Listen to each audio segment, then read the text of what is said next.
Right, Jordan, our pals at Beer 52 are still giving I Had Trials Once listeners the chance to get a free case of beer delivered straight to your door, which is perfect in the lockdown. Usually it's worth 24 quid, but the only cost is £5.95 for the delivery. And the link is... Is it me? beer52.com/trials. All right, lads. Hiya, pal. What's happening? What's that? Is that your lockdown beard? The lockdown beard, lads. You're not showing you the ban. It's even worse. So I've got my cap on. I've just been for a Hello. The cap beard. You know, look like a gangster. Who's to say I'm not, Gaz? I've got nothing else to do now. My God. Hey, no, you're looking well, pal. Oh, mate, I've trying to you know what it's like, mate, trying to keep fit and whatever else, you know what I mean, and just trying to keep the mind occupied. Yeah, I think that's the worst thing, isn't it? Hard work, mate. It's doing my head in now. Like, it's getting to a point where you're just like, come on, give us some answers. What are we doing? What have we got to do? What are you doing to cure your boredom? That's what I mean, Joe. It's hard, lads. Do you know what, mate? To be fair, we've been getting out with the family on the bikes or down the beach for a little jog, or, you know, I've been doing loads of work on my pro license and doing stuff like this. Just done one of these this morning for the Anfield wrap. And do you know what, mate? Just trying to pass a bit of time away. All the house is done, never been as clean and stuff like that. You know what I mean, lads? We're same boat, aren't we? Did you have you had a list of jobs from the missus that you've had to go through? Lads, yeah, we've had a few, like, but I'm like, yeah, go on, let's get someone else to do it, get him in. But you know what, mate? It's been nice to be home, you know what I mean? We've had chores for the kids and that, you know what I mean? My little lad's 14 and my little girl's 12, you know, they're old enough now. But the hardest part is getting them to sleep and getting them up in the morning for a routine, do a bit of work. But you know what, mate? Look, we're all in this position, aren't we? So at the end of the day, it's about spending some time, and listen, we don't force them to do all kinds of stuff. It's just, come on, let's just go with the flow and make sure we get some exercise and do some bit of work, you know. That's all you can do, mate. Yeah. When you're down in Plymouth, when you're down in Plymouth, do you see your family much, or they come down, George? So they come down every Friday. They used to fly with Flybe, but they've gone bust, and they get the train down. And every home game they'll stay Friday night, all day Saturday, and then they'll go back Sunday night. You know what I mean? And then every away game, I come home and have Monday off. So, and then when they're off school, they come down there anyway and spend some time. The little fella's off school. He'll come. Works out all right then. He's all right with the boys. You know what I mean? He just comes into training. So yeah, mate, it's been fine. It's been good. It's been nice having 7 weeks home with the family now. But again, you know, you're just missing your work, aren't you? You want to get back to work, back to doing what you're doing. But no, mate, it's all right. Goes well. Are you doing your homeschooling then with the kids? They do a bit of it, guys. Yeah, I don't force them, mate. I'll be honest with you. No. I'm not one for getting them up a crack at dawn and going, right, you got to do this, do this, do that. You know, look, the board half of the time anyway, so they do their own bits and bobs they need to do. Do you know what I mean? So yeah, look, I'm not one to criticise it, but I'm not one to say, look, you know what, I've got to make sure they do 4 or 5 hours a day. It's not happening. It's hard enough as it is, isn't it? So they do the little bits of work they need to do, and then they just, you know, go from there, really. I was going to say, you won't be bringing somebody in then to do it, because surely you can't be teaching them English. Scouts. You teach Scouts down here, mate. You should know that. No, yeah, it's but you know what, mate? I'm ruthless with it. I'm terrible, honestly. I'm awful. My little girl's not. She's all right. She does her work. Little fella's a little bit, you know, trying to get him to do it, but. I just leave it to the missus, mate, let her crack on. But again, we've got this little bit of a routine where we don't force them to do anything. They'll come and say, Mum or Dad, I've got a bit of work to do on the computer. Can I go in the room? And listen, we just let them do what they need to do, mate. But as you said, it's hard enough as it is, you know, looking after them and entertaining them for 6, 7, 8 hours a day, you know, let alone pushing them to do some homework and stuff. So we're quite calm and relaxed on it, really. How has that differed with your players? Are you enforcing... Like, have you sent them all the training program? Do you keep regular contact, making sure that they're all like sending in the data, etc.? Yeah, do you know what we've done? You know John Lucas, don't you guys? So he's been superb, mate. He's on the money. Like he's had them. But I feel for the players now. It's at a point now where you know yourself as players, ex-players. It's hard, mate. So even me now, to get myself motivated to go and do some work, and you think that I've got to get that done. When I say work, I mean like going out for a jog or a run or some weights. It's hard. So we sort of give the lads a programme when we finished 7 weeks ago when the game got called off, and then we found out it was going to be a certain date. So then we give them a couple of weeks off, and then the last week we've had loads of Zooms with them, doing loads of bits of work. Listen, a bit of fun as well in there, a bit of banter, letting the lads see each other. Yeah. They've got programmes, mate, but it's probably going to come to an end this week. I think we're going to make a decision because I think it's just going to get kiboshed eventually in the next week or 7 to 10 days, and then we're just probably going to say, right, shut yourselves down. What you think? Yeah. You think the EFL are going to null and void the leagues? Do you think? I think what they'll do, mate, is I think they'll be on a points per game, and there'll be the standards as it is, and or average points per game, what it may be. Does that change your third now? The third now. Yeah, no, we're all right, mate. We stay where we are and potentially get promoted. For real? Do you feel for the teams that are below? Yeah, of course. But you know what, guys, it is what it is, mate. My thing on it, right, is, and I've looked at all different scenarios, and I was listening to Gaz saying about, Carl Robinson's my mate, and he misses out. I think Gaz's points per game ratio is 0.75. And I think Carl's is 0.74. And then when you look at it, they it's mad, isn't it? And Wickham beat Bolton when he had all the kids out 2-0, and then Carl played them and drew with them 0-0 in January when he had all new squads. So, you feel, don't you? Like, listen, you made up for Gaz. Gaz is a good bloke, but then you feel for Carl and however way it is. But I think, do you know what, mate? I think the EFL have tried in different ways to potentially get it going. I think what they're looking at now, well, I don't know for sure. Hopefully we'll know in the next 3 to 7 days, is I think they're now trying a plan out to finish it and as the points per game or average points. Because, mate, it's not going to work, is it? I've got loads of my players now who are probably fearing going out. Lads I think we've got 3 asthmatics.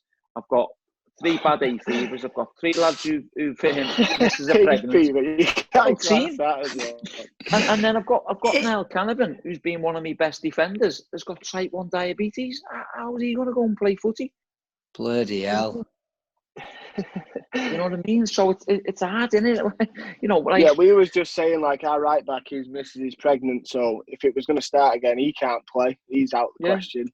It's just, you got to think about other things other than footy for once, haven't you? Which I don't like. Do you know what, George? You have, mate, and it's sad, really, because the way the season and the integrity of the season should start and try and get back playing. But, mate, not while there's people dying each day from this virus. No, it's not possible. So I think eventually they're going to come out with some sort of medical stuff, and I think I'm here in the Premier League. Might take 3 extra teams, so there'll be no relegations, which I think's a good call. Yeah, I've heard that. And no relegations or promotions, because they still have to have the league to go.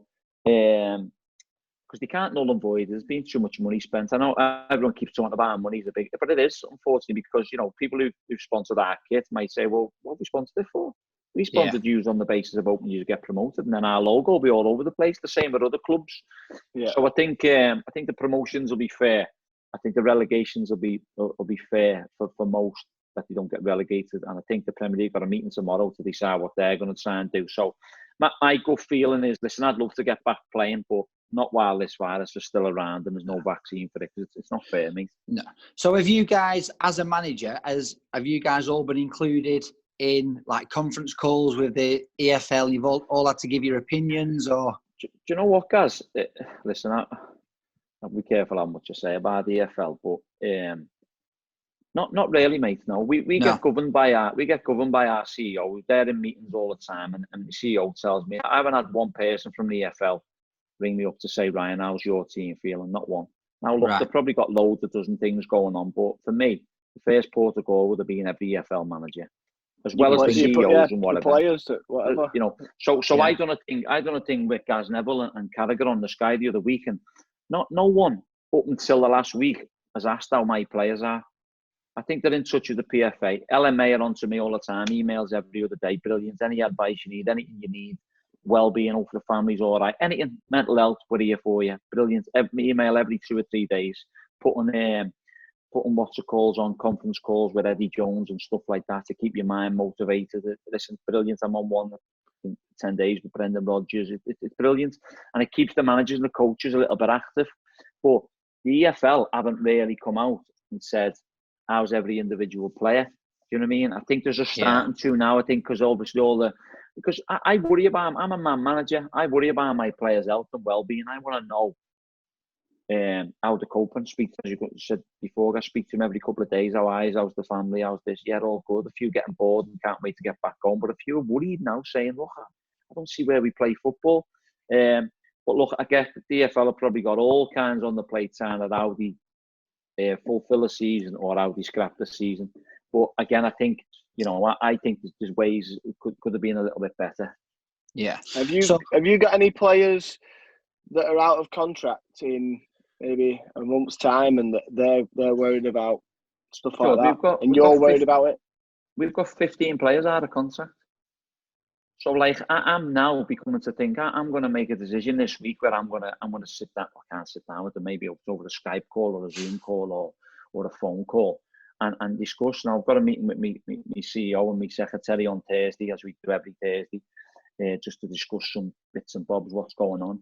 And I've got to make decisions on players. Listen, a lot of my players are going to be fine. There's probably, a couple that need to move on because they've been there too long and haven't featured and whatnot. That's fine. That's different issues. You know what I mean? But in terms of my players, but I don't know how much I'm going to be able to offer them. What I'm going to have to say is, look, lads, I'm going to offer you a contract, but I can't offer you any figures as yet because no one knows where the figures are coming from, what the budgets are going to be, how much the clubs are losing.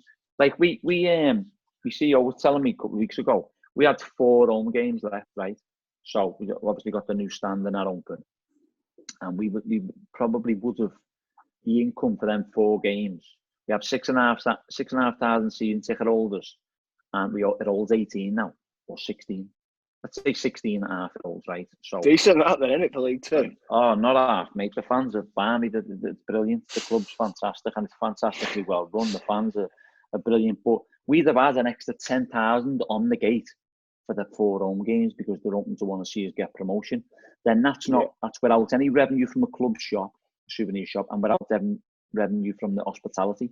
We were probably due to take in about 1.2, 1.3 million quid. All right, a lot of money's going to go out. Wow.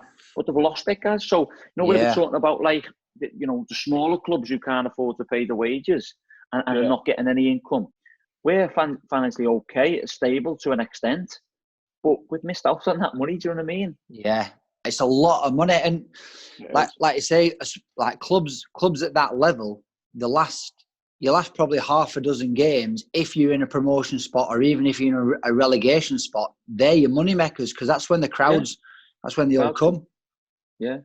So again, mate, it's hard times for most, but I think with the players, we're gonna go. And not too early. I know some clubs have released players, which again, it's hard, isn't it, mate? You know what I mean? I think once we know what the season's gonna entail of, then we'll probably make a decision with the players. Right. Let's go back to a year ago. Right. Obviously, at Bury, you've won the promotion. Surely, you never thought that you would have a stranger end of a season than last year, and then this year, look what's happened. Same again. Oh, mate, you know what? Me and Shuey done an interview for the club website a couple of weeks ago, and he said I think the headlines was Lowe and Schumacher don't do easy summers. Oh, mate, you couldn't write it, could you? But no. Again, I think the summer going back last year.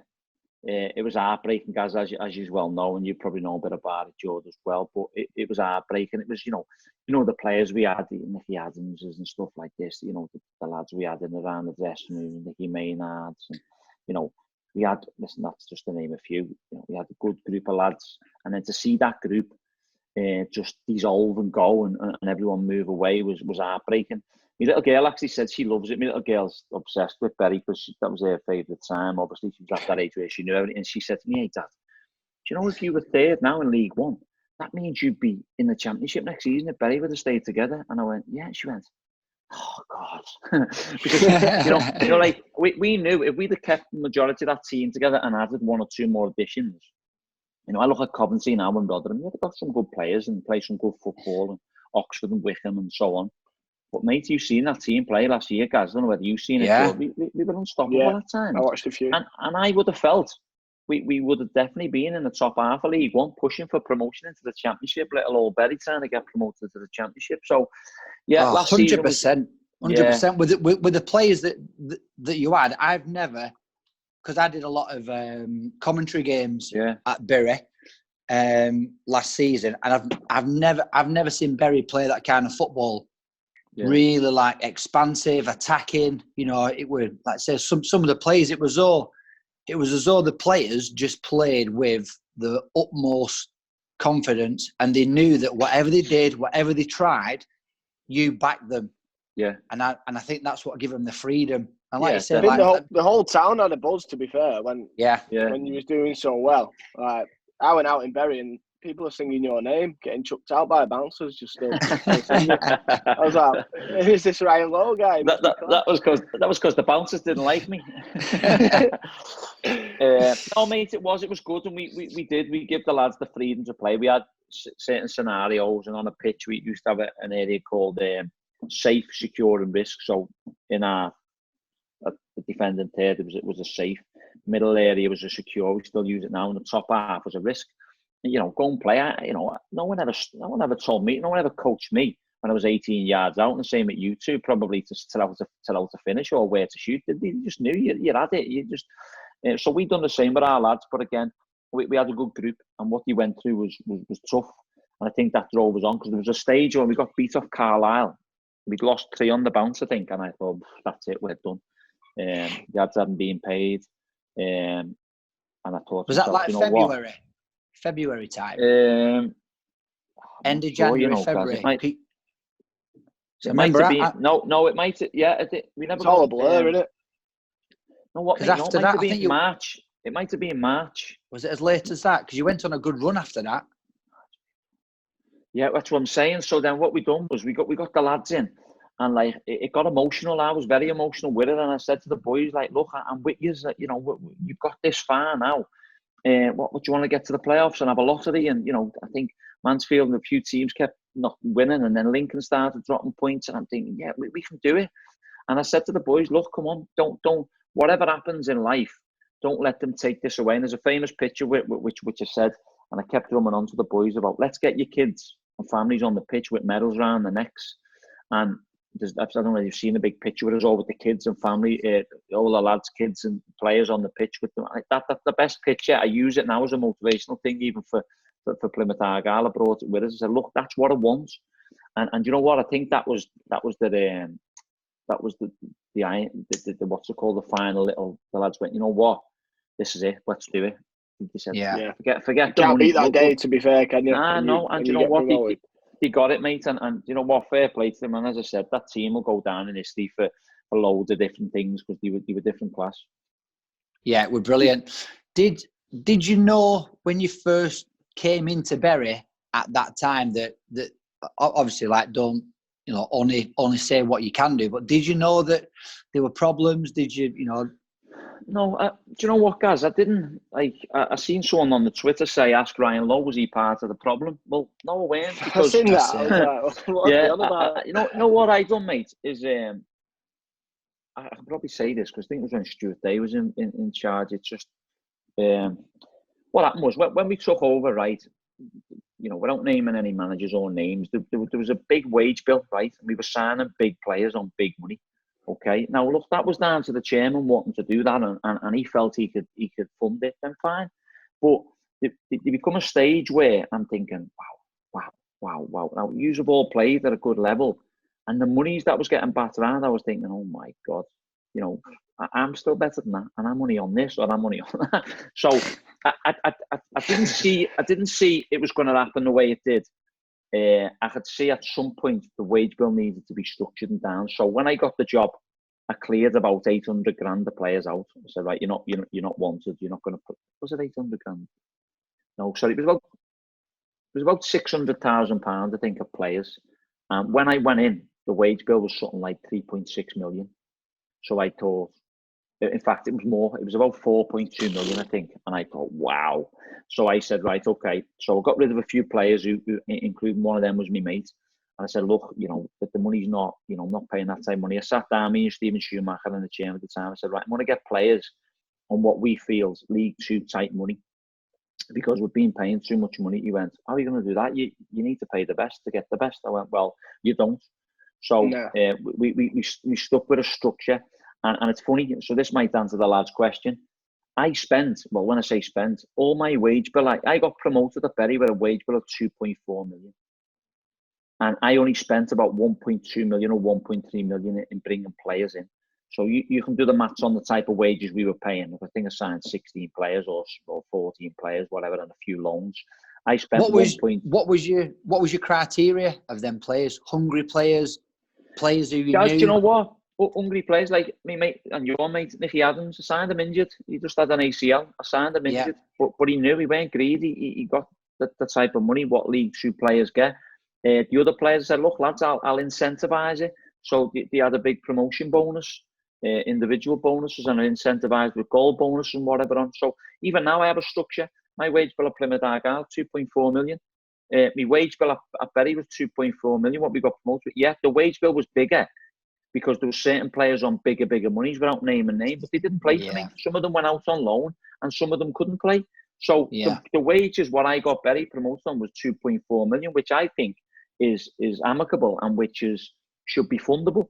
So at the time, there was, the wage bill was a little bit bigger, but the players that I used to get promoted were on good money, but they had a decrease in the wages was 2.4 million, and I've got it written in paper because I know someday someone's going to say to me. So whereas people say, I've had a few people, and it's horrible, when we played Oldham this year on a Plymouth Argyle, some fans screaming and shouting at me, "You were the cause of Bury," and I was like, "What?" So listen, I'm going to write a book on it one day, and they'll all find out what it is. But at the moment, I can't just sign the non-disclosure agreement. But I think at some point, people who know deep down. But to answer the question, did I see it going the way it went? I didn't see it going that way. I knew the club was paying big wages under different managers, and again, when you have so many managers in a consecutive space of time, it pays, doesn't it? You got to pay them off. It costs a lot of money, and and I think maybe Carrington was a good thing, but also was a bad thing. Do you know what I mean? Because it was like we were this big flash. So again, mate, I think everyone knows it's obviously sad to see it the way it's gone, but if I'd have seen it going that way. At Carrington just before lockdown, weren't we? Said and we still got like the Bury FC signs in place and stuff like that. But it's a good setup, but it just looks a bit run down now. I think it will be, mate. It will. Yeah, the thing is, nobody, including like the guys in the media, everyone at the club, even other clubs that I was speaking to last season, nobody saw that demise of Bury at the end of the season. So there's no way that you could have done. No, that was the thing. Like we when it got took over, we were thinking, oh, happy days. We've got someone who's gonna, win. And look, to an extent as well, we always got our money. Under the previous regime, we always got our money. However, whether it was by hook or by crook, I don't know, but we always got it. You know what I mean? And there was some situations that a little bit light here and there. We always got it.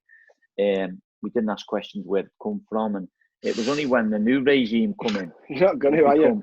Yeah, that's exactly. It become a little bit like, well, what do we do and how do we do it, and it become a little bit of a farce in the end. But again, I didn't see that it was going to go to the floor, mate. No chance. No. Well, I'm gonna go back to one of the players that you mentioned, Nicky Adams. Obviously, he's been on here a few times. He's a good mate of mine. Like, I speak to him all the time. He says, just tell Lowe he still owes me a pair of his moody Pradas, and he looks like Liam Smith, the boxer. Do you know what? I said to him, he used to love them Pradas, what I've got, and he went, hey, Gaffy, he knows I dress smart, you know what I mean?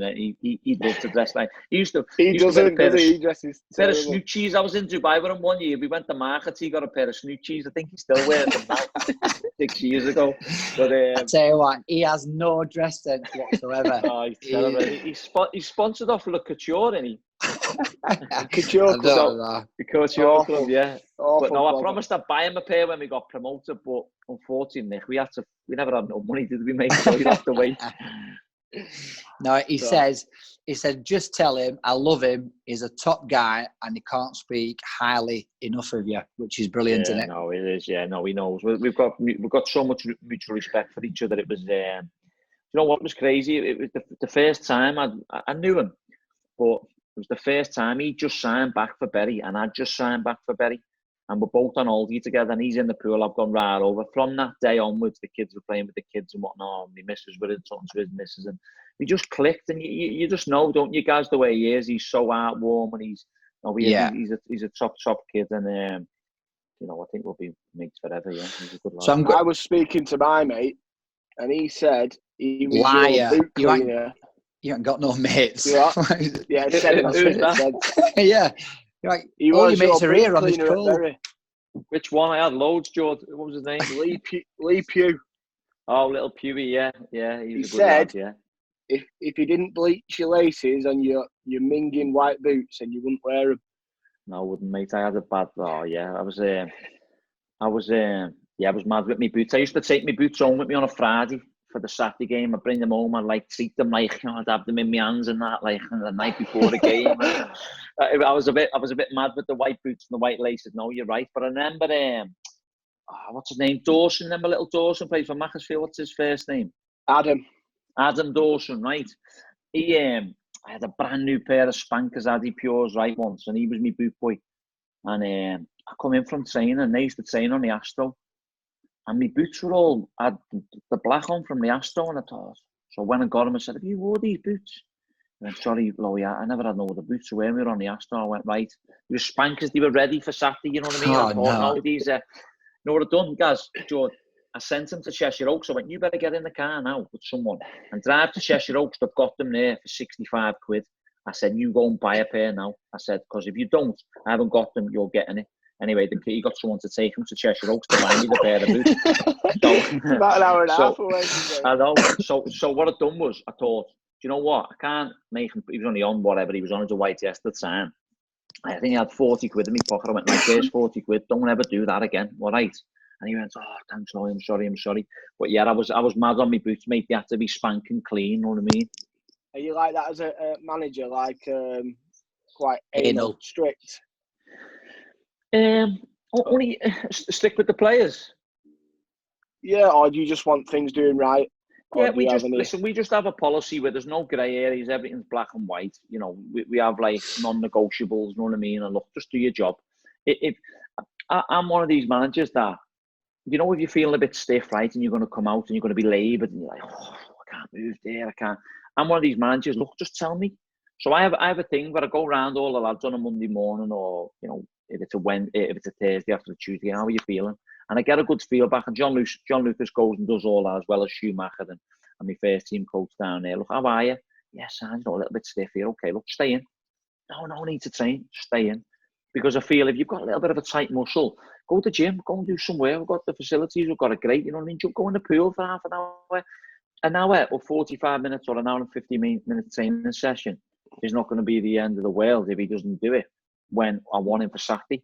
So we've got like a policy with the lads is a trust element where, you know, speak to us, be truthful with us. Don't try and hide the fact that you're trying to come out and you're desperate, you know, to train just because you think that's your objections. You've got it. We want you to be right for Saturday afternoon. So, but we'll stick with them in certain areas. Yeah, I think you've got to be. But we give them everything. So I think when we are strict with them on certain occasions, they respect us for it. And I think that's because me and Shuey have not long finished playing. We know what the lads want. We can liaise with them, and, you know, we speak to them on a regular basis. You know what I mean? Family, we want to know how the families are, how they are. We're quite open with them. You know what I mean? And we've got like a friendship relationship that we feel, you know, is a must, because, you know, you're relying on them lads to go on for Saturday afternoon to get your 3 points, aren't you? You're doing something right, aren't you? Really, verdantly. Lowe, I'm going to take you back to. We're just going to go into like your playing. You know, how you started. You started off at Bursker, 1999, 2000. So how old were you then? Do you know what, mate? I was at it. I think it was 18.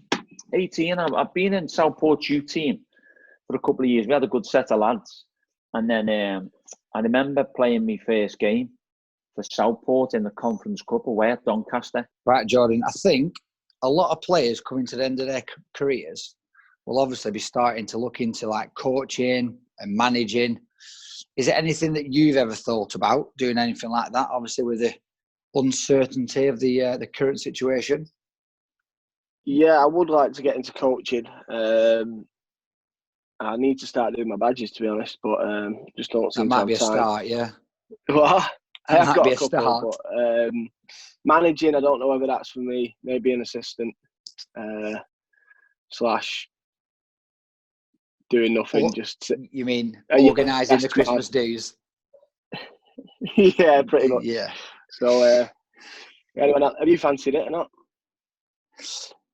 No, not really. I thought about coaching. I've done like my B licence or halfway through my A licence, but no, I don't think it's something that I want to go into. But obviously, if you like, I was reading in the Athletic about Wayne Rooney.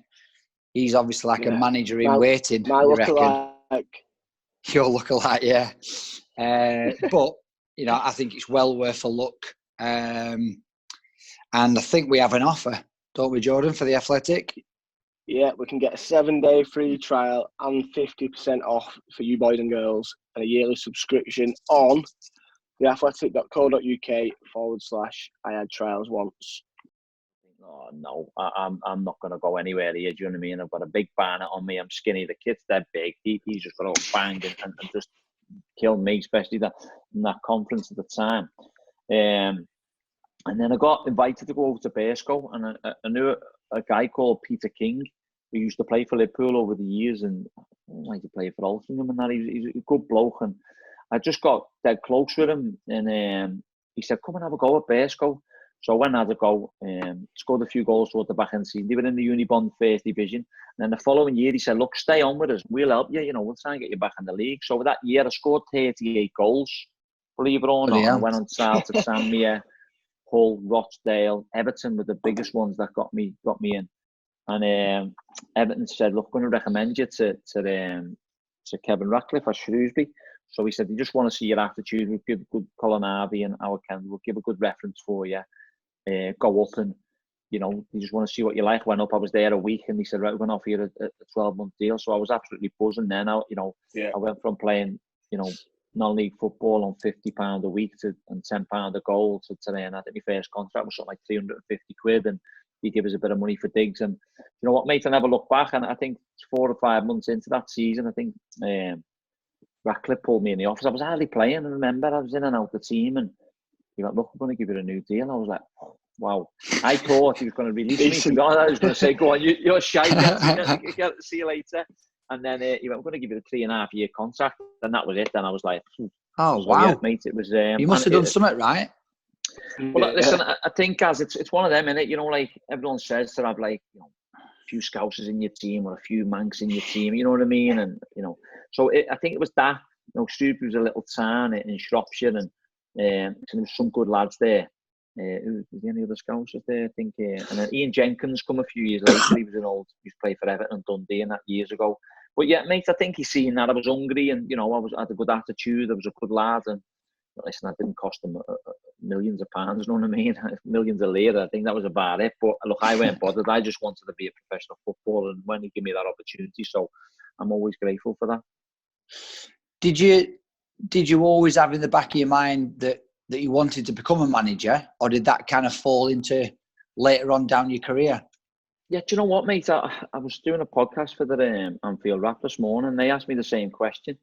I wanted to have a go at coaching, but it was when I think it was 28. We were at Bury. It was like me, Ben Futcher, Schumacher, who else was with us? Scotty. Anyway, there was a few. Wasn't it? The coaches come down to PFA and said, "We're doing the level 2 at the Cliff."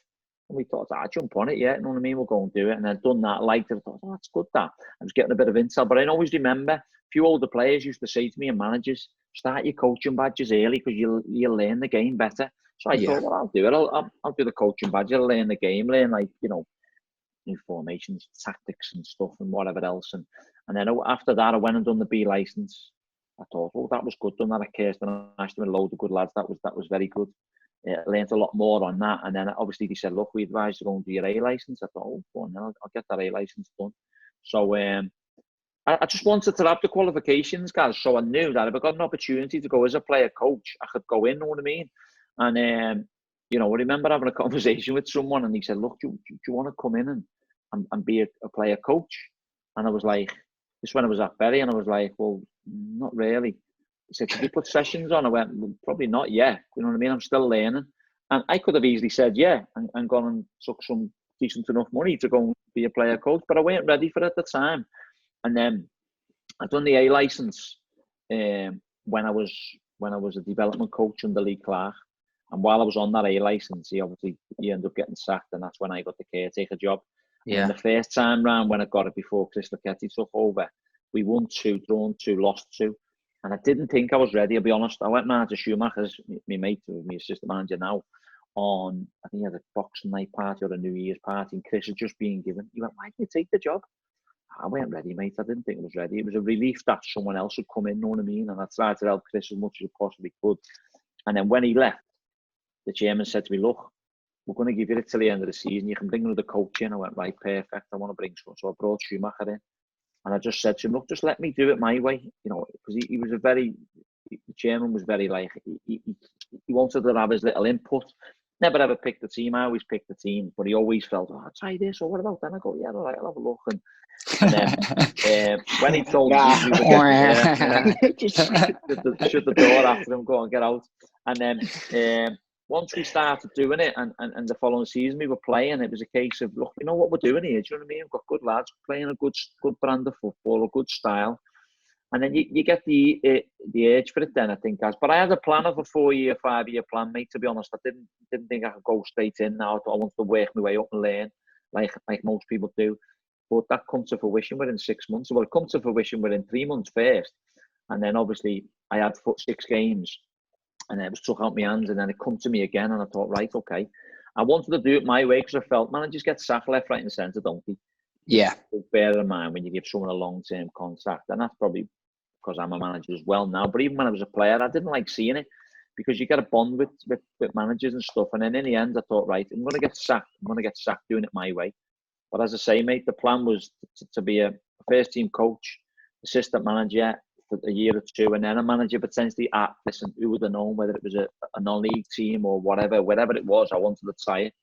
And I've obviously got the opportunity to get Bury back out of League 2 to League 1, and then obviously with what happened there to manage a fantastic club in Plymouth Argyle. Brilliant. What's the main difference that you've found with obviously Bury, where you've come through as a player, to then go in and actually like being chosen and picked as a manager? Yeah. If that makes sense. Yeah, bit more pressure. Yeah. No, what happened was we got the call. So when Bury was going a bit all messed up, we got a call to say, look, Plymouth Argyle are interested. So I spoke to Shuey and I said, Plymouth Argyle, miles away. I've never said that's the first thing you think, yeah. And then I went, but I knew it had tradition. I knew it was a big club. I knew it had a big fan base. And I'm thinking to myself, Plymouth Argyle, they're massive. Do you know what I mean? As everyone knows that they're a big club. So anyway, we got invited for the interview. So put me presentation together and stuff. And we went in for the interview, and Shuey come in with me. So he done the computer while I'm doing the talk on the thing. And got a suit on? No, mate, no, just went casual, George, because I thought, I'm not going to go. A funny story on that, I'll tell you it now as well. So I thought, I'm just me. So you're talking about just being me. I was never going to turn up in my New Balance gear or my Nike gear. I was just going to, so we went nice and smart casual. We met the board and he asked us a few things, and we presented to them and what we was. And listen, the presentation was about family, about me and what I'd done, and where I got Bury and how we got them there, and my style of football, a brand, my connections, but it was nice to get the interview. And one thing the chairman said to me on it, he said to me, Ryan, can I ask you a question? I went, yeah, go on. He went, if I asked you to play 2 up front when you only play 1 up front, or 3 up front when you only play 2 up front, what would you say? And I said, oh no, he said, sorry, that was after he said to me, Ryan, if I asked you to do something, would you do it? I went, yeah, of course, Chairman, you're the chairman. He went, okay, let me rephrase it. If I asked you to play 2 up front when you only played 1, or 3 up front when you only played 2, what would you say? I said, I'd kindly say, I'll have a look at it training. He went, is that a polite way of telling me to do one? I went, yeah. He went, fair enough, okay, that's fine. And that was it. That was sort of what we finished on the conversation. And I thought, that blew that one. You know what I mean? But as we were walking out, we were in a hotel, right? So me and she, we walks out. There's a guy guiding us to where we were going. I've turned left and I've seen this famous manager to my left-hand side in like a waiting room with a suit on, his hair all done and everything. I've got turned that way and I've gone the other way down the hotel.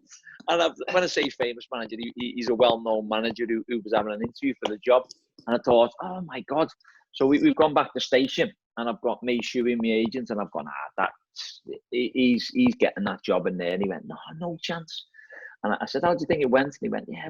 And look, you know, the presentation we'd done in the interview, we later found out that we blew them away for what we were and what we were about, you know what I mean? And before we even got to Euston, we were one side of London, before we even got to Euston, the CEO rang the agent and went, right, we want to offer him the job. So, as you say, when we went for the interview, it was like, well, it's our first interview I've ever had to go for, you know what I mean, in football, let alone in life. And we've done it, and as it come out of it, mate, we sort of smashed it. But again, as you're saying there, George, you said go in a suit. Well, suit ain't me, really. It's a false thing of me. So I thought, I want to go smart casual, you know, nice, smelling fresh as well, smelling nice. Looking scouse. Yeah, looking scouse. With Prada's on. And again, yeah, they have them on that day, I can't remember. But no, mate, I think it was just a case of it was an honour to be offered to go and have an interview for a club, you know what I mean? Brilliant. Yeah, no, done very well. We're gonna should we take a few questions from Twitter, mate, George? Yeah. Yeah, all right we with that? got some. So some of them were bad. Yeah, some of them are, you could just tell, can't you? Anyway, so this one's a good one. So it says your last, in brackets not last, Bury versus Southend, where you scored a hat-trick, the penalty to seal the win in stoppage time. Tell us how that day was for you, because the fans said, because for me, it still goes down as an amazing day. Party atmosphere, sun shining, perfect. Yeah, do you know what, mate? It was an emotional day, that, to be honest. All my family and that were there, and the kids were there, the kids were mascots. And what happened was, David Flicker offered me a contract. Well, if that's what you want to call it. He said, look, because I'd been on loan at Crewe, and then I'd come back, they weren't winning. I think the fans were screaming for my name back, I believe, at Fleetwood away. And anyway, I come back from loans, played a few games, scored a few goals. And he sort of backed to offer me a contract, but I respect David Flicker for what he's done and what he is. But the money they offered me was a shambles. And I respectively, they said, look, we're going to release you because we can't give you the type of money. Anyway, I said, look, I won't be staying for that money. I said, I've set myself up in life to potentially earn that type of money. We're talking about coaching. So he said, okay, look, no problem. We're going to make it a Ryan Lowe day. I was like, okay, fair enough, fine. I appreciate that, like. And it was a fun day. They loaded the T-shirts and all that. And then I scored the first one. And then the second one was like a cross shot and come in, ricocheted off someone. I thought, as a forward, I'm taking that, definitely. And then the penalty to seal it late on. It was, but I think the last game of the season, they're always special days, aren't they? They're always good days. The fans are always out in the numbers because they run on the pitch. The weather was nice. I did claim the hat-trick, to be honest, but the penalty was like, come on, this is sealing your end of Bury, you know what I mean, now playing for Bury. Because I didn't ever think I could come back and play for Bury. I did believe I could come back and manage them or coach there one day. I didn't think I'd go back and play. So, yeah, mate, it was special. It was a special day. Where'd you put it? Oh, I don't know. I can't remember. Bottom left, back at net. That's all it counts, isn't it, pal? Just hit the net, George. Yeah. do you want people play this crossbar challenge? I never hit the crossbar. You know, I just hit the net all the time. I've only ever hit the crossbar once, and that were on Soccer AM. But I don't want to go into that. What a game, yeah. Right. Seeing as you mentioned Crewe, then Glenn Hardy said, "Can you sum up your time at Crewe?" Yeah, listen, I love my time at Crewe, especially the first time when I went on trial. I terminated my contract in March from Chester, and I went there on trial in 2006, I think it was. And they signed me to give me a 12-month contract. And then again, you know, a few months into that, Dario Gradi offered me a 2.5-year contract on top, or an 18-month, one of them anyway. Then he ended up committing it. I loved my time there, even the time when I was there a few years ago. But I felt when Steve Davis left, he brought me in as his man, you know what I mean? And then I had the opportunity to go back to coach at Bury, and I didn't want that opportunity to fall away, because he had an option on me, Crew, that if I'd played so many games, he'd give me a new deal. And obviously Dave Artell took over, and he couldn't guarantee he'd give me that option to continue playing. So I said, right, look, I'll walk away now. I've got an opportunity. I'll leave my money behind. This is the thing. Sometimes people don't understand what you leave behind. You know what I mean? To go somewhere else, I left a good contact behind to go, further my coaching career at Bury as well, because it was my club. So, but I loved it. Listen, Crew, it goes a long way for me. I'm pleased that they're doing well, and yeah, I loved it. Yeah, they're flying now, aren't they? Yeah. Right, another one. This one's from I think it's Fenwick. Anyway, it says, my question would be, his best striking partner he had, either most effective or the best connection you had? Most effective. You know what? I had some good strike. Would it be me in that charity game last year? Definitely not. Don't pass, does he? You were actually all right, guys, weren't you? People used to talk about you, and I think, this guy's 7, is he any good or what? But to tell you what, mate, that remember the hat-trick? You were in? Yeah, I know, lads. I know. Yeah, my little lad said to me, who are you doing this thing with, Dad? I went, I remember the lad who scored an hat-trick. He went, oh, I know him, yeah. But that. Yeah. Do you know what, mate? I had some good partnerships. Like, early on in my days, a good mate of mine, my little lad's godfather, Luke Rogers, one of my best mates, me and him, when we got the chance to play, because we were on the same wavelength, you know what I mean? Both of us greedy little shits, and, we wanted the best for each other in the team. And was that for Shrewsbury? That was for Shrewsbury, yeah. And then I played with Nigel Jemson a couple of times, but he was what he was. He was a nasty get. He was I'll tell you what, he did bring the best out of you, because you were scared to do something wrong, you know what I mean? Because he'd be on your case. He was very argumentative and very but I played with him a few times, and then obviously I think the best one, I think, was probably me and Nicky Jose when we were at Bury the year we got promoted. He was a young lad. He'd come on loan from Man United. Yeah, he'd come on loan from Man United. And I was obviously a little bit older, and he sort of looked up to us and, respected us for what it was. And he used to do a lot of me running. But I think I scored 28 one season, and he scored about maybe 18 or 19. So again, listen, when me and Bish played together, me and Andy Bishop, we had a good relationship as well. Listen, everyone I played with, Gary Medina, Sheffield Wednesday a couple of times. Everyone I played with, have been good. I played up front on my own a few times as well, which is not great. But again, did you ever play with Big Kev? Is he just yeah? Me and Kev come through school together, and he said when he nicked your dinner money off me. Hey, we used to get our food for free, me and him, because we come from a council estate, so I don't know what he's on about. But yeah, we played. I played the Chester with Kev, but again, we didn't really. He was more of a left winger, so we didn't really play much. You know what I mean? As a striker. Do you know what, though, as well? We had a good relationship with Daniel Nardiello as well, and Andy Morel over the years, when we played.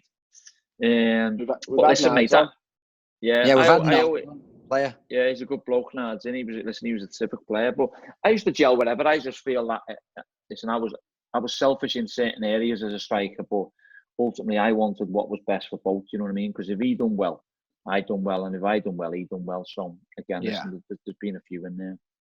Yeah, it's a couple of questions here, so it's quite good actually. It says, go on then, George. Do you want to go first? Who is, as a manager, who is your best ever signing? Best ever signing. Difficult one that for a manager to say, isn't it? Well, I've only had two seasons of signing players, really, George. So I think that the first one is obviously got to be. Listen, everyone will say, "Oh, Nicky Maynard," because he scored the goals and he was out of contract. But the main one was Nicky Adams, just for the simple reason that we knew what we were getting with him. We knew we'd get him fit. We knew he had the dressing room. We knew he had your back.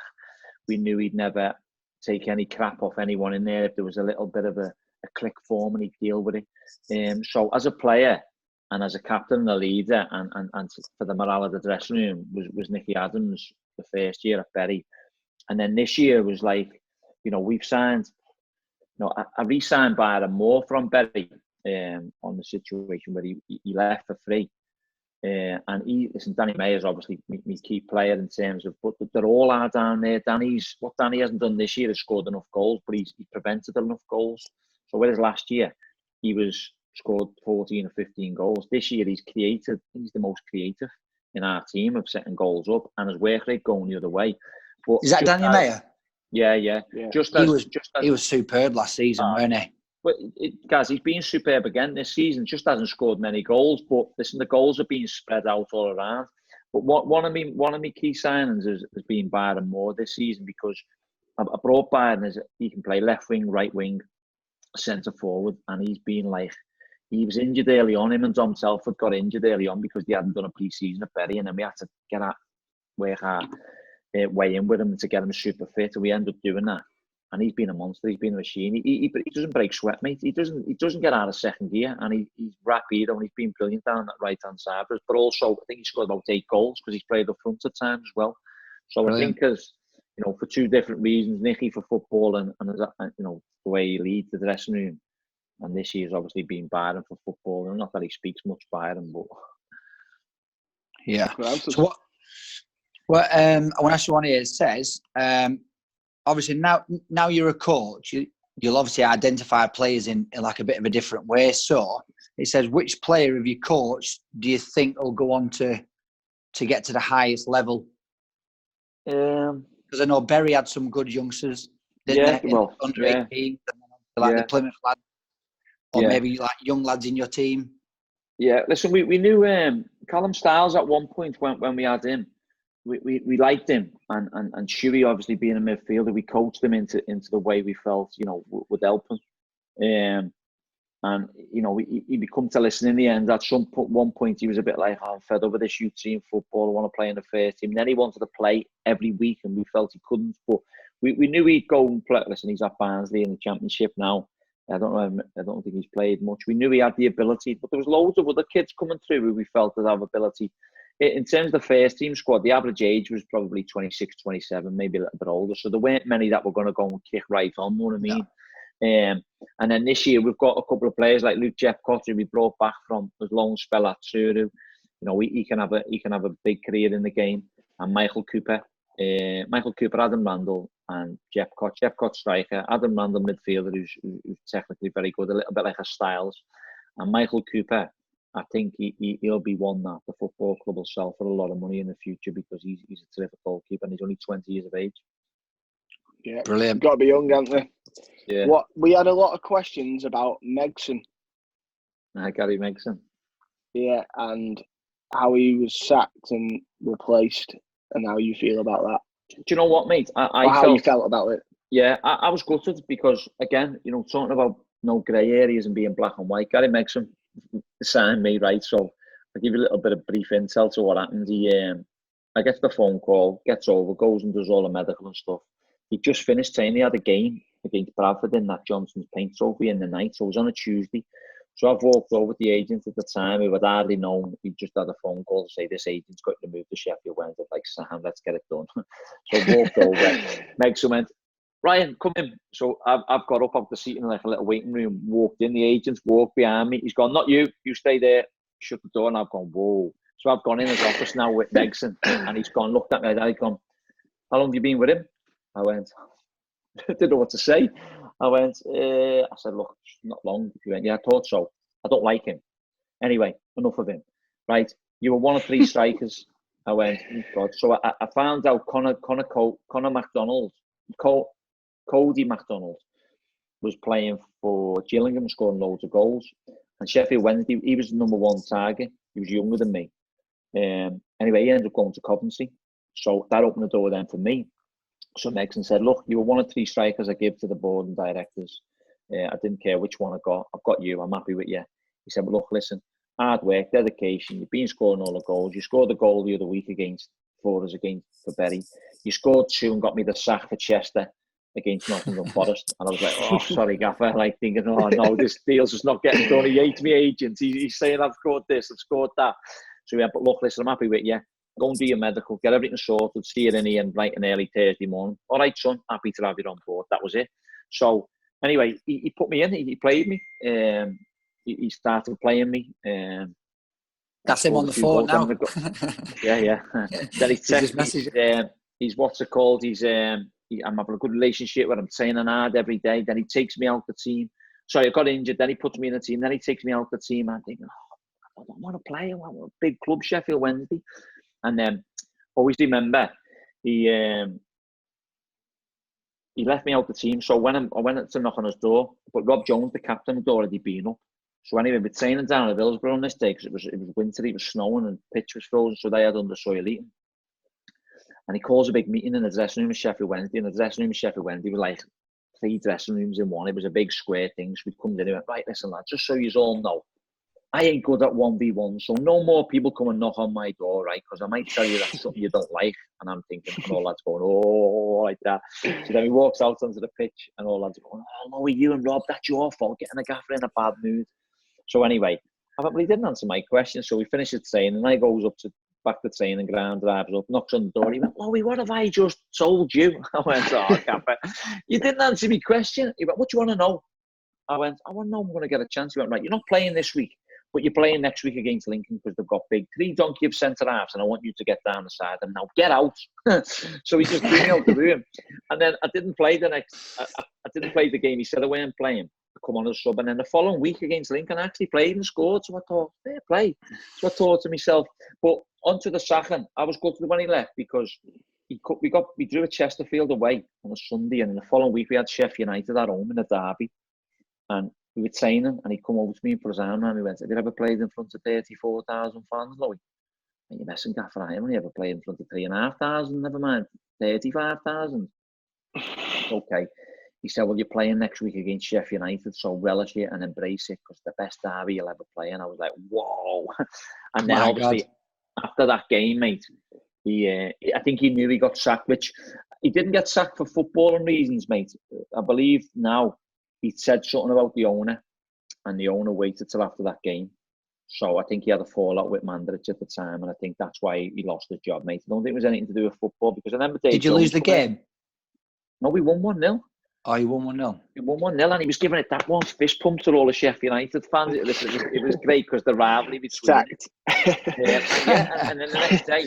But you know what he done, guys? He to be fair to him, mate, he texted. I don't know whether he texted everyone. He texted us when we got promoted. He texted us all saying, "Well done, brilliant," and all that. And I thought, you know what, that went a long way for me because he signed me. He lost the job probably because he couldn't keep his mouth shut, I think, because he had with the chairman. No, he did, yeah. He had the thing with the chairman. And then Dave Jones come in and went, what's happened here? He pulled me because he was Scouse. I went, what's happened here? I went, nothing. He went, well, why am I here? I said, well, I don't know. You tell me, you're the one that's come in. I said, Megson, and I praised Megson. Listen, there was no coincidence. You know, the next season I was, see you later. You get yourself out of here, you're not going to play. But I just felt that, you know, I felt I owed a little bit to Gary Megson, to be honest.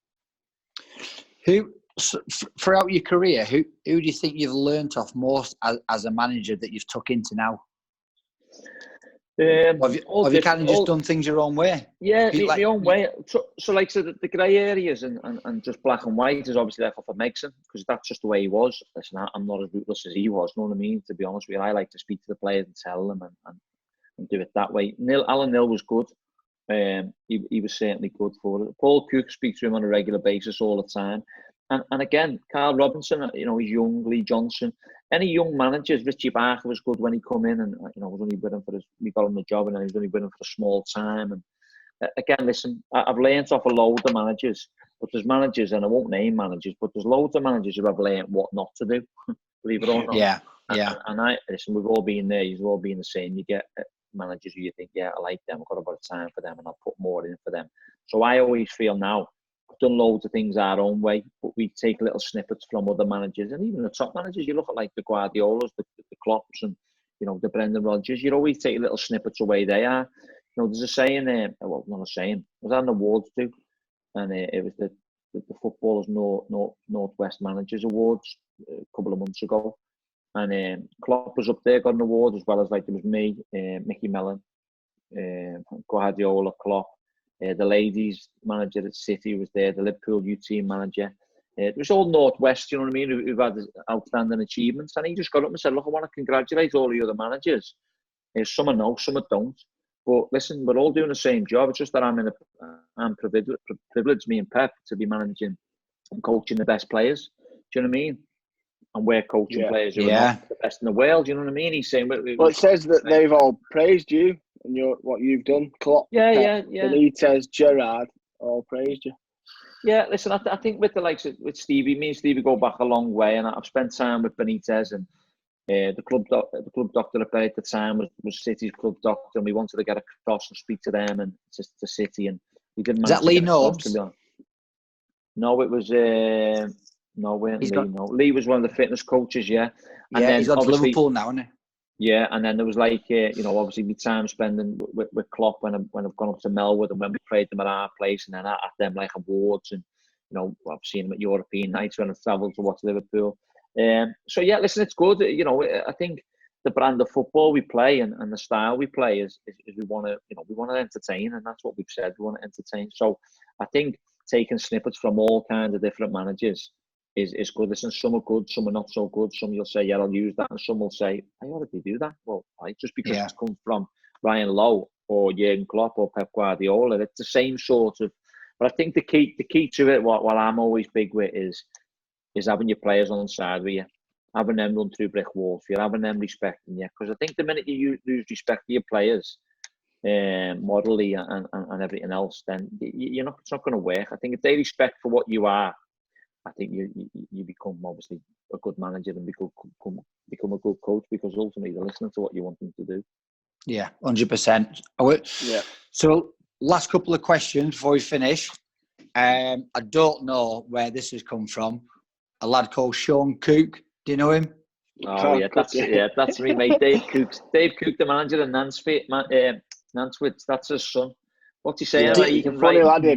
He says, do you still have tinned turkey for Christmas? Do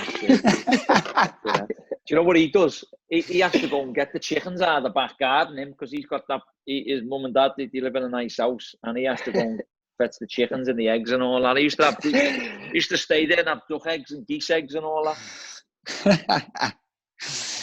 Oh, class.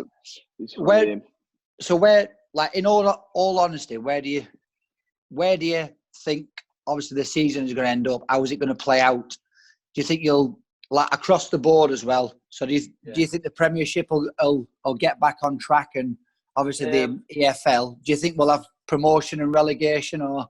I think they'll have promotions. I'm not too sure they'll do relegations. The stuff we're getting told, not concrete, but little bits of snippets you hear and read. They're trying desperately to get the season back on, and rightly so, for the integrity of the game. But it's just going to be near impossible to do it, because there's people losing their lives with this sad virus, and I think football is the least of the worries, to be perfectly honest with you. Yeah. And I think the government eventually will come out and say something on that. So I think the EFL standings will probably be standings, points per game, or average points per game, whatever that may be. Listen, and again, that'll see us promoted because we're in a good position, and there'll be teams that'll miss out. And listen, sometimes that's just the way it is. No one's thought this virus. How's that going to feel? How's that going to feel as a manager? Obviously, you can't. You could get promoted. You've not seen the lads for 7 weeks. You're not going to be able to celebrate, and well, that's no end of season. No, I've said to myself, look, I think now, and listen, it's been least of me worries really, but I think because it's gone 7 weeks now, I'm probably going to go 8, 9, 10 potentially. Yeah, it's a case of now we need to plan ahead. So we're in League One. Let's plan for League One. Let's recruit or whatever we're looking for, or let's get the players' contracts sorted. Listen, if you come to us and say, right, the league's at the stand and you're promoted, great. I'll probably have a drink in the house and toast it. But I think we'll toast it eventually when we can. So if that's just before pre-season, then just before pre-season, because I feel that's one of the biggest things. I'm a Liverpool fan as well. Liverpool are going to win the league and can't play the bus around Liverpool for all the fans to see. They're not going to be on a pitch to celebrate with all the fans, and I'm talking about kids and families on the pitch before with medals around. You're not going to be able to do it, which is a big shame. But ultimately, that's the least of the worries at the moment. You can always plan So if I get a phone call to say that the leagues are standing as it is and we're promoted to League One, I'll thoroughly enjoy it, because that's what we set out to do. And along with other teams in the leagues will be doing the same thing. And then when you get the time to party, you can party. Yeah. To be honest, they can't give it to Liverpool because they still could be caught potentially. You're just saying that, Gaz. I know, yeah. Do you know what though? This is the thing on the Premier League. You know, I can't see the Premier League get going either, because again, there's too much. I think I heard in our league there's 66,000 tests that they're going to need to finish the season, and that's testing players every 5 days. Yeah, it's just possible. And as well, when you can't get testing for the NHS staff, how do you morally? That's what I'm saying.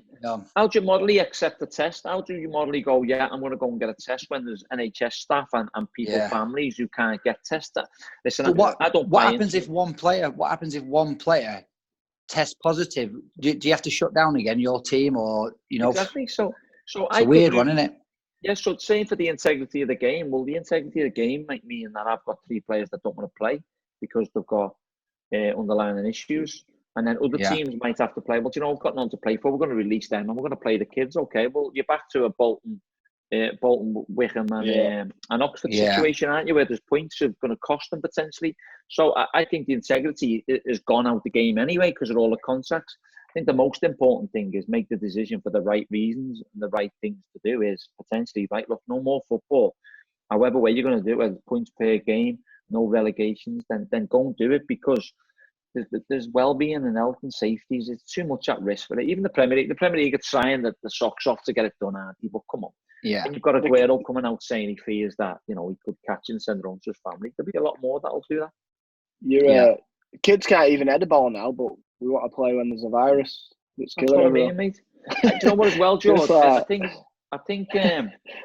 there's a lot of money talked about, isn't he, at that stake? Well, look, let's forget the money for the time being. The government are losing a lot of money. There's a lot of football clubs, especially at our level, League One and League Two. There's a lot of people that are getting money paid for anyway, furloughed and stuff, so it's helping clubs out. So, while the government are doing that, let's have a bit more respect and say, do you know what? We're not going to kick a ball now this season, but here's what we're going to do. We're going to cancel the season, do what you need to do, and then we're going to say, right, we're hopefully going to get the season back up and running in September. We'll see you in September. Your pre-season can start in the middle of July. Hopefully by then, we've got a virus. Hopefully it's cleared. There's no more deaths. But while there's deaths occurring every single day, football should be the least of anyone's worries. Yeah. I don't mind the Tuesday you're game exactly either, right. Mate. What, George? I like a Tuesday game. Just cram them in. It's like the Tuesday. Wouldn't bother me that. All they need to do is next season is just, use, like, someone had a good saying is, like the Carabao Cup, use that as a pre-season cup. Do you know what I mean? And let teams go places for pre-season and earn a little bit of money, maybe. I don't know. Or maybe just cancel one cup for the year. But listen, it doesn't really matter. I think the most important thing is our society and the country gets back to, and the NHS stop them working 24/7 and help them with these current issues. Mate, 100%.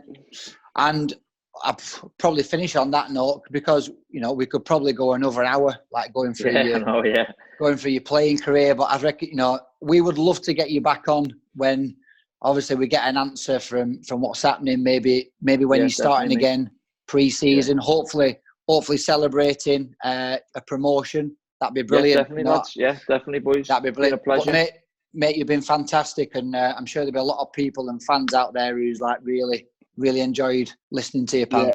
I know. Cheers, boys. Have a good man. Cheers, keep lads. safe. Take care, and you. Keep safe, Ryan. See you later, boys. See you later. Bye. Pal.